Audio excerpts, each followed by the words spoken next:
You just said everyone's coming. No one's coming. No one's coming. See, that's where it gets dangerous when you start thinking like that. Gerber says that the competition is coming and he is worried about it. So let's take a look. Looked at the new Mercedes the other day and it's sweet. I mean, like, I'm sorry, I don't even like Mercedes, to be honest.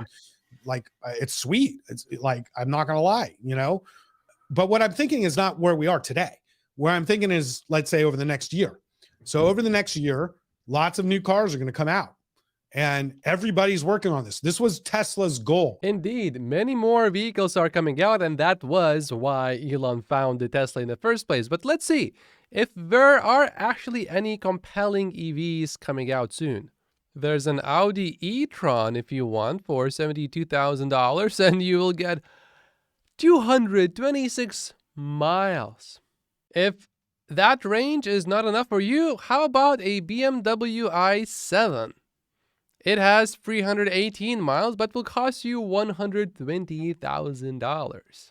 If that is too expensive for you, then you should consider Mazda. This vehicle only costs $34,000. And the most stunning piece about this vehicle is that it has 100 miles of range.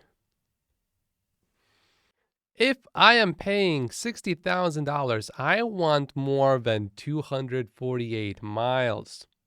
I don't really see any significant competition in the US in the near term and in the medium term. In China, though, yeah, I think we will have some serious competitors, and BYD already is competing. For example, with the BYD Seal, but after Tesla cut prices of the Model 3 and the Y, BYD Seal sales jumped down into the water. I like Tesla as a charging company, actually, but I think it's a great thing. Yeah, their competitors a lot. Before we got our Tesla, I looked at other EVs, and I look at reviews online about charging. And I always saw multiple people complaining that the chargers don't work. It's a waste of time. There's always some sort of weird issue. I did not even consider any other EVs.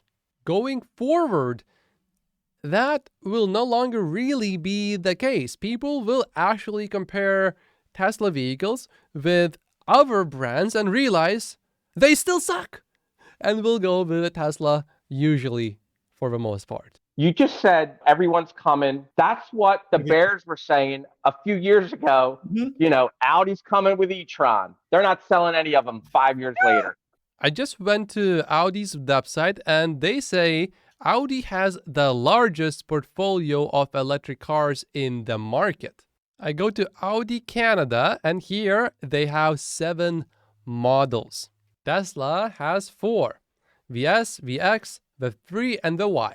So of course you would expect Audi to make double the sales roughly, right? Because they have almost twice as many models. But Audi delivered 100,000 vehicles only in 2022. And remember, this was throughout a year where Tesla had a ridiculously long backlog and you could not get a Tesla. And even if you did somehow end up getting a Tesla, you paid a lot of money for it. Now, Tesla dropped prices, so let's see how Audi does this year. I mean, you look at a car like this, and it's 60,000 USD, and you only get 242 miles. You go with a Tesla, and you get about 100 more miles. You get a faster car, quite a bit faster car actually, and you pay less for it. This one's coming with that. The Taycan. You're using the same argument the Bears did, like Chanos.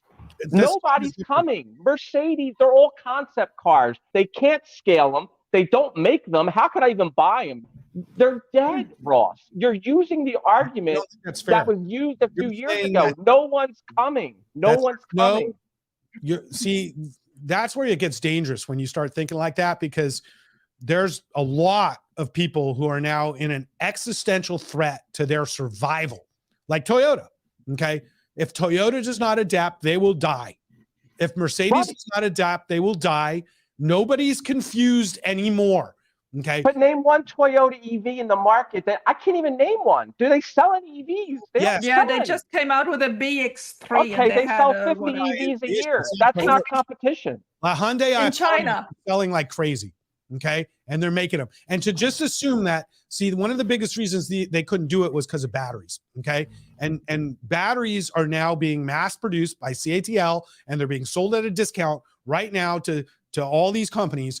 And I can tell you that if you think that all these major OEMs are just going to roll over and die, and there's going to be like one EV company in the whole world, I think that that's narrow-minded. That is true. CATL is offering discounts to automakers, but specifically to Chinese automakers it supplies. At least that's what Reuters article says. But then if you read further, you will see that Volkswagen is a client of CATL as well. And the discounts are as much as 7% in one case. So that does make a difference, although 7% will not make a crazy difference. Ross is also not really wrong when he says that no one is confused anymore.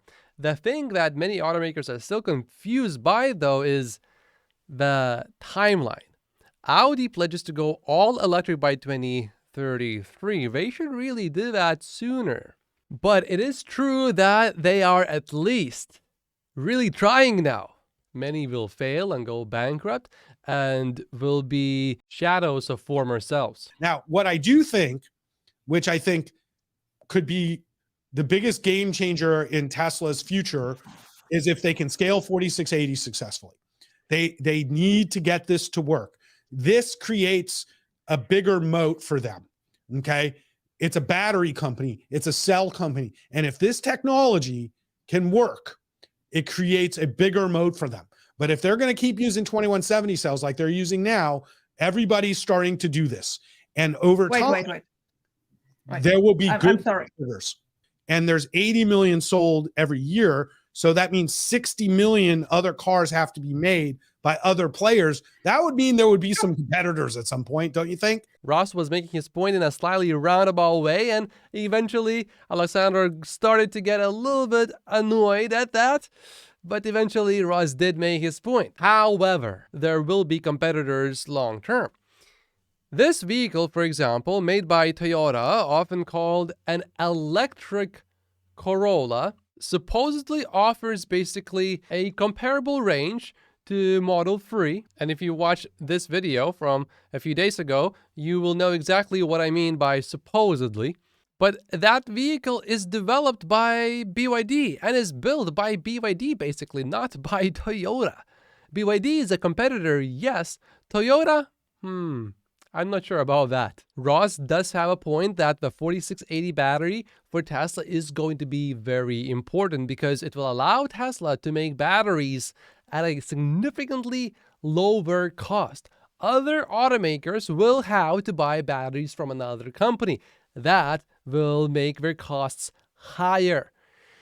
So Tesla will have a good price advantage when a potential buyer will be comparing Tesla vehicles with vehicles that will have similar specs. But another problem is when a lot of people compare Tesla vehicles with a vehicle that just went into production, oftentimes, you can't really buy a lot of these vehicles yet because the production just started a few days ago. And then prototype vehicles that get compared to current Teslas that all of these legacy automakers say will be as good as Teslas are today. These vehicles will be launched years from now. And by then, Tesla will have moved on to better manufacturing techniques and processes and changed its whole way of making cars again.